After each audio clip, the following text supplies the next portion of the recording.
Welcome to Legal 123s with ByrdAdatto. Legal issues simplified through real client stories and real-world experiences. Creating simplicity in 3, 2, 1. Welcome back to Legal 123s with ByrdAdatto. I'm your host, ByrdAdatto, with my co-host, Michael Byrd. As a business and healthcare law firm, we meet a lot of interesting people and learn their amazing stories. This season's theme, Brad, is unintended consequences. We sometimes find ourselves in a situation that can be traced back to a seemingly inconsequential or unrelated decision. Well, do we have an unexpected consequence to discuss today, Mr. Michael? Yes, Brad. Hold tight, though, because first, I want to talk about a lawsuit filing that I came across online.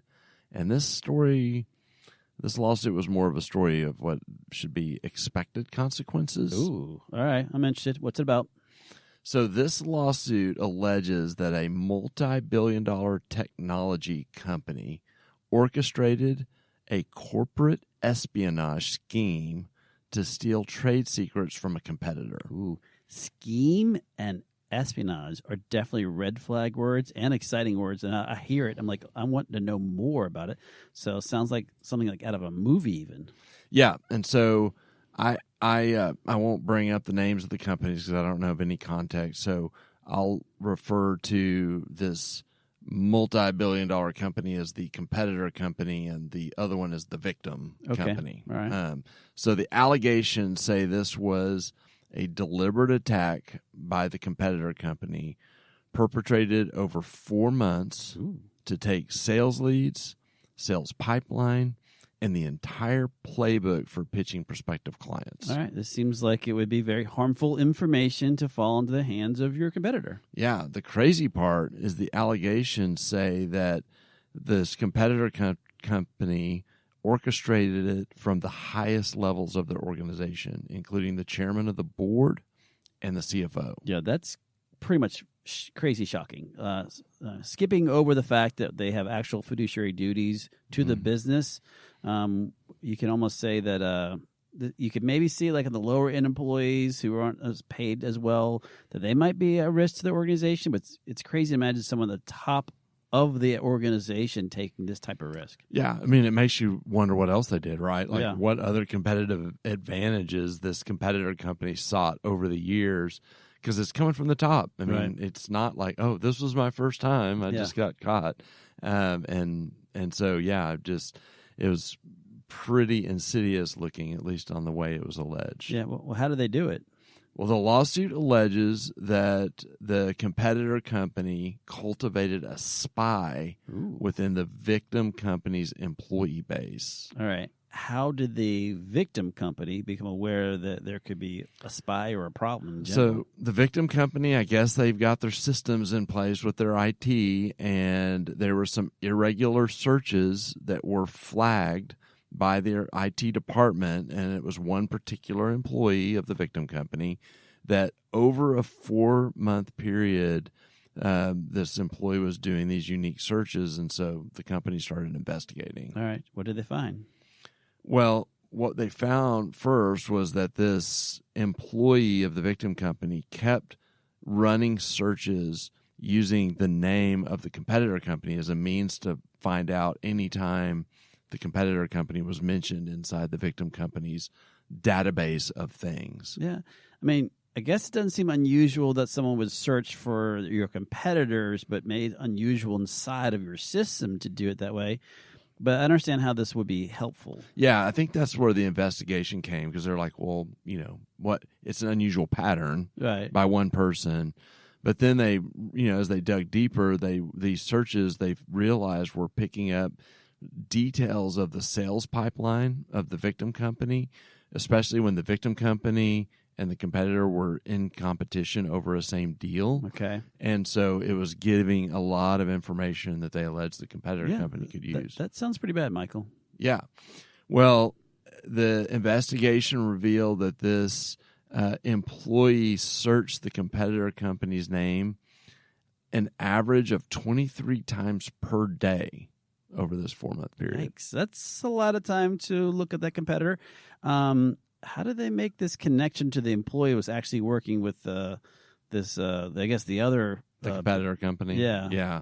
Well, the victim company did a test that security pros call a honeypot. Ooh, Yeah. I love it. And for those who don't know, in the business world, a honeypot is like a decoy system or a network designed to track and trap criminals and sometimes, I guess, bad employees, allowing the security personnel to really monitor and analyze the activities and methods they're using.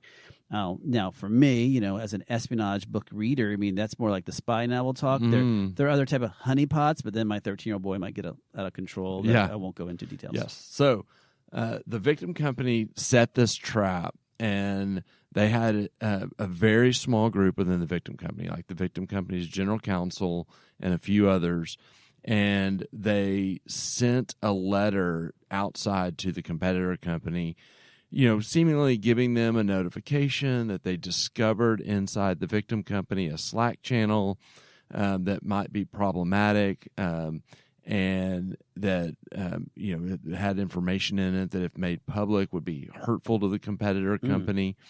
And in reality, the Slack channel existed, but there was nothing in it. It was it was a trap.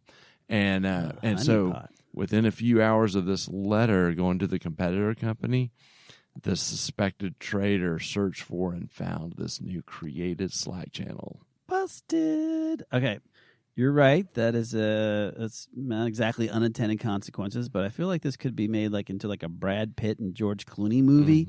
Did the chairman and the CFO, I believe, go to jail or get fired? And did the victim company take any other legal actions against a competitor? All we know right now, this seems like a relatively recently filed lawsuit, so I'm sure that it's just getting started, and of course they haven't won anything yet, so these are just allegations at this point. I was really drawn in by the espionage and the scheming and the honeypot. You should have started with honeypot, and the rest would have been fine. Yeah. So this is a good time to segue into our story about unintended consequences. Is a honeypot involved? No. Oh, I'm out. Okay. I mean, I'll still listen. Audience members, I'm still listening. Yeah. All right. Brad, today's story is about a dermatologist in Texas back when he first started his relationship with us. Okay. So Brad, you're going to be so happy. I'm going to pre-call that you're going to be so thrilled with the character names for today. Ooh. I'm excited. It probably has to do with Saints then, right? Or maybe a movie reference. Yes, movie. Yes. I wouldn't go Saints reference. Okay. It's maybe for your birthday or something. Okay. I'll do that. Okay. But even better, Brad, think 80s movie. Okay. Our main character is Dr. Del Griffith. Okay, audience members, if y'all aren't catching on to Michael's hint, 80s movies, Del Griffith, Planes, Trains, Automobiles, which is amazing for audience members who are not old like Michael and young like me. The movie is iconic. It's a comedy about Neil Page, played by Steve Martin, a tightly wound marketing executive who's desperate to get home to Chicago for Thanksgiving. His travel plans are just wrecked by weather and cancellations and just pure bad luck. And along the way, he reluctantly pairs up with Del Griffith, played by John Candy, rest in peace. And now Del is overly talkative and clumsy, and believe it or not, he's a shower curtain ring salesman. Yes, I did say that correctly. And as the two navigate these series of chronic mismanagements via planes, trains, and automobiles, hence obviously the name of the movie, this mismatched personalities clash. But eventually they form an unexpected bond, and the film blends slapstick humor with heartful moments and ends in a touching note about friendship and compassion. How did I do? You did great, Brad. You did great. Hold on. Kennedy, you want to see it now? Kennedy's nodding her head. She even wants to see it now. Okay, yeah. So just so you know, we're not really going to break down planes, trains, and automobiles, Brad. Oh, I was just about to write no my thesis more on it. planes, trains, and automobiles. Okay. No more honeypot. Okay. Okay, moving on. Yeah. So Dr. Dell, our dermatologist, is an energetic and a little business clumsy, but the patients loved him. Okay. And he finally realized he needed help, which led us to starting a relationship together. Okay. So what were we doing for Dr. Dell then? Well, it was the very beginning, so we start like we usually do with a practice assessment whiteboard. Ooh, I think we have another vocabulary word there. It's that's different than honeypot. I just want to get that in one more time. Yeah. So for those not familiar with the idea of what a practice assessment is, or in our case, a practice assessment whiteboard, that's an opportunity where the someone will provide you all these documents, your governing documents and contracts and everything. It's an opportunity for a lawyer to really kind of figure out a baseline. Where are you? And then we can kind of explain to the client, here's where your position is, this is where you are, and here's some areas that could be improved.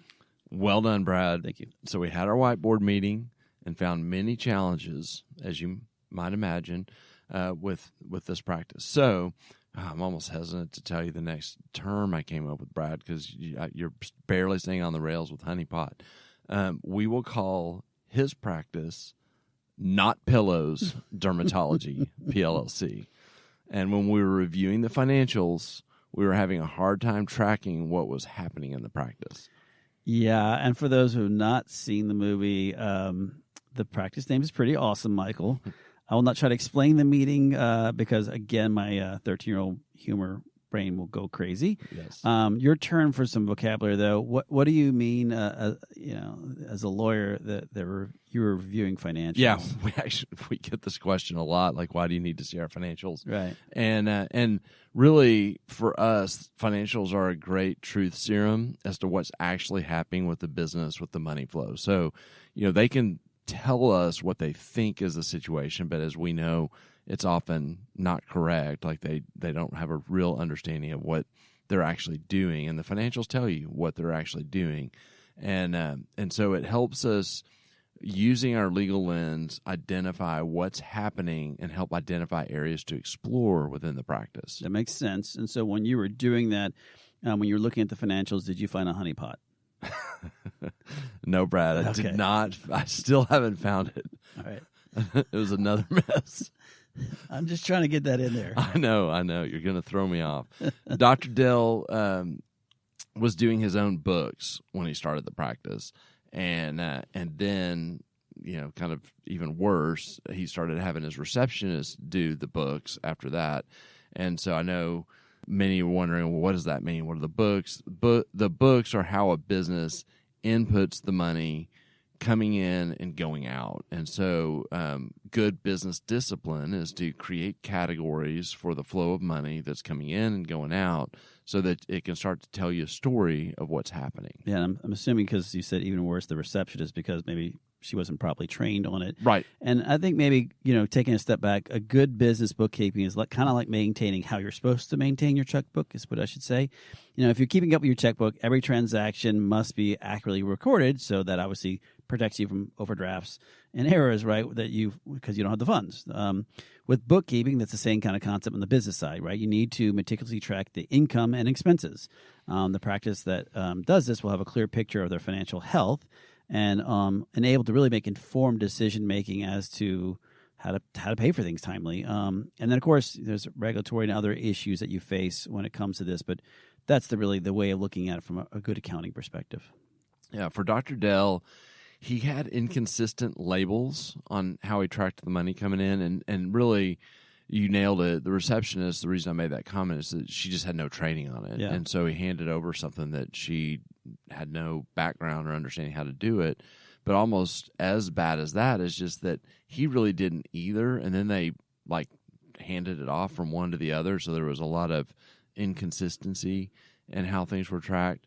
And so, you can use software, if you have QuickBooks, to run reports like balance sheets and profit and loss statements. But if you don't have good labeling, it doesn't tell you an accurate story.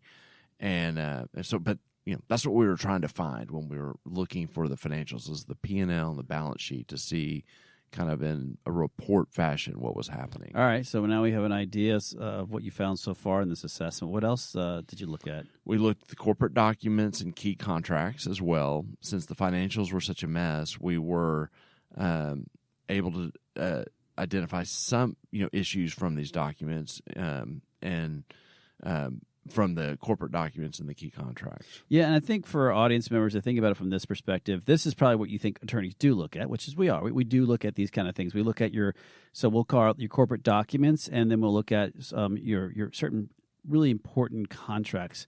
And for our audience members, what do we mean by that? So when we talk about governing documents or corporate documents, these are these documents that are the formation of your business. That could be your articles of corporation or certificate of formation. We will look at your bylaws or shareholder agreements or company agreements. There are a lot of different terminologies that are out there. And obviously, those are the things you look for. And ultimately, trying to figure out who owns what does your cap table look like? Meaning, how much money do people put into that? And that helps give us a picture of your governance of your actual entity. But then there'll be certain key contracts that really control the business and the flow of funds and your financials.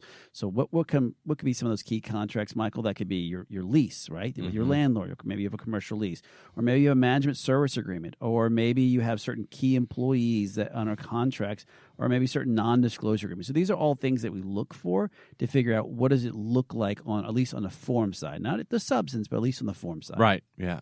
So we did that, and I discovered an independent contractor agreement for his associate dermatologist, and we'll call him Dr. Neil Page. Nice. I'm happy that we're back onto the planes, trains, and automobile talk.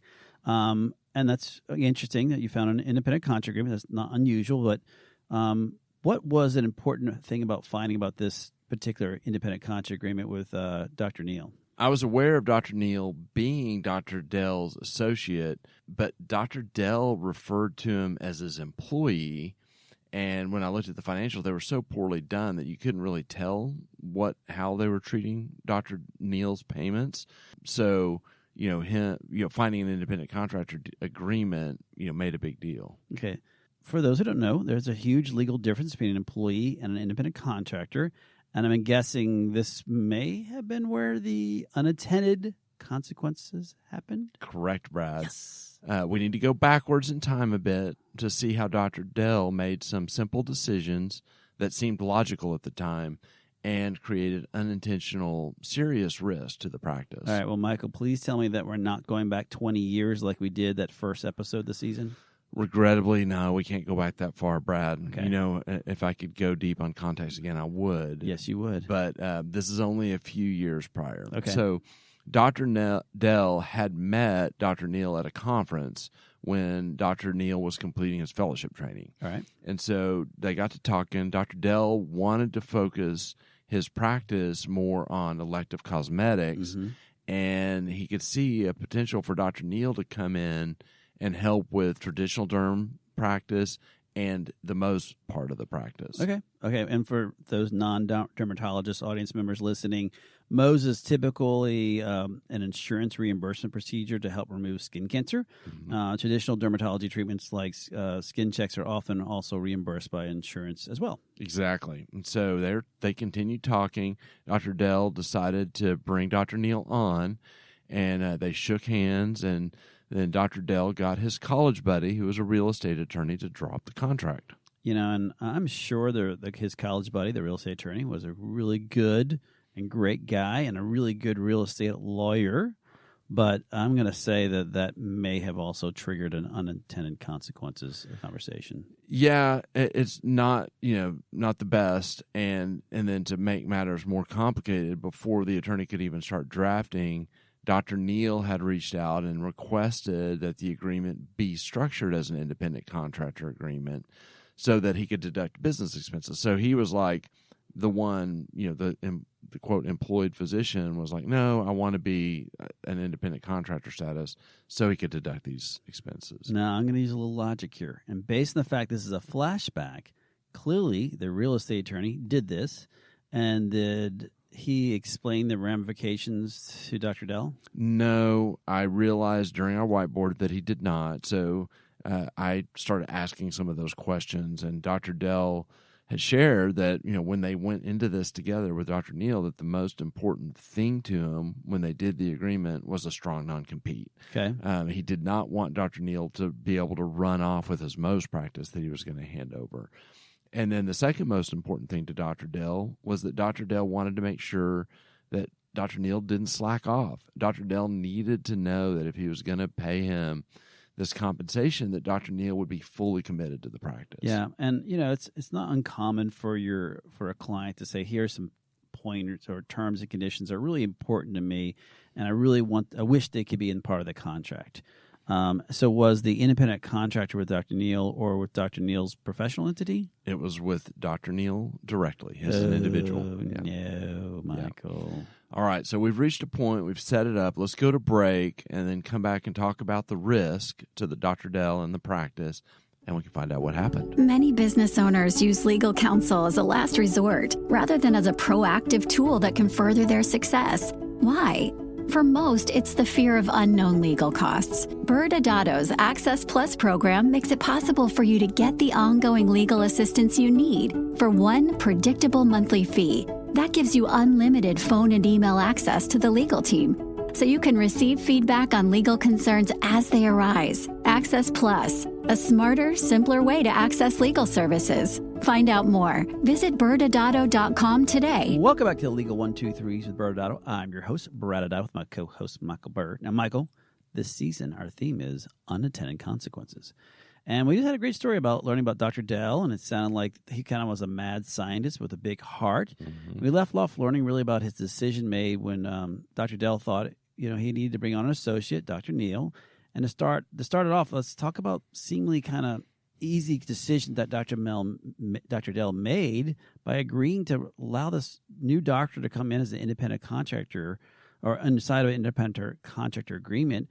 That seems, relatively common request. Yeah, it is. I mean, they're often aspiring, doctorpreneurs, and they have a vision from a business perspective of being able to write off their expenses, their quasi-business expenses, Is like there their some car. air quotes there? Yeah. Okay. Yeah, like their car, country club membership, those types of things. And so, they talk about this, and sometimes they're advised by their tax advisor that the ideal way to do that is through an independent contractor agreement. Yeah, the CPAs or your tax advisors often don't understand the legal impact of this decision, but they love the tax fun that they have with it. Now, Michael, explain the difference between an employee and an independent contractor. Yeah, so the most important thing to understand is this is not an aspiration. Like, you can't just say, I deem you an independent contractor. What if you really want to be one? No, it's not labeling like QuickBooks, like where you just create a label. Like,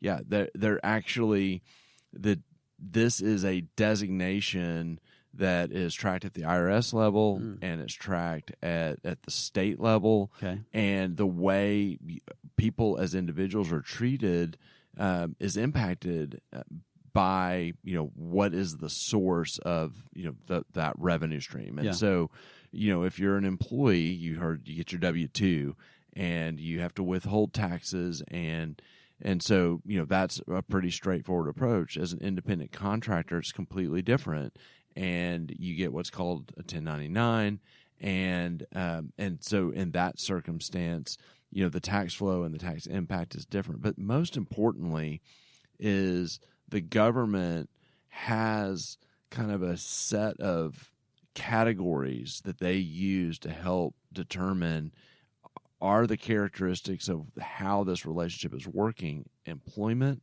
or independent contractor. And there's a little bit, if it walks like a duck and quacks like a duck, then it's a duck type approach.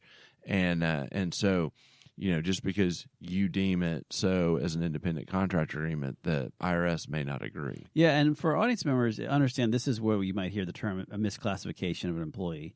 And a misclassification means that just because you carry them as a independent contractor or 1099 versus being a W-2, if you don't do it correctly and they are misclassified, there are some significant legal and financial consequences to the business. Because understand, from the government's perspective, when an employee is classified as independent contractor, they do not get access to your health insurance or overtime pay or unemployment insurance. And so for that reason, it makes it more difficult for them to even think about doing that, while your regular employees get access to it all the time. And then again, going back to, if you do misclassify it, well, what happens is that employee may not have paid their taxes timely, or you might, as the employer, owe back taxes along with penalties. And again, that misclassified employee could also always bring lawsuit to seek back those benefits they missed. So it's critical for employers to understand truly the legal, and critical for them to understand that these two different classifications is a big issue, and you want to make sure that you're mitigating that risk by classifying the employees correctly. Yeah, and the IRS is looking for, nefarious behavior by employers. It's not the case here, but, employers for employees have to pay payroll taxes, a portion of that. And so they're looking like, are you trying to get out of that and push all that onto the employee that you classify as an independent contractor?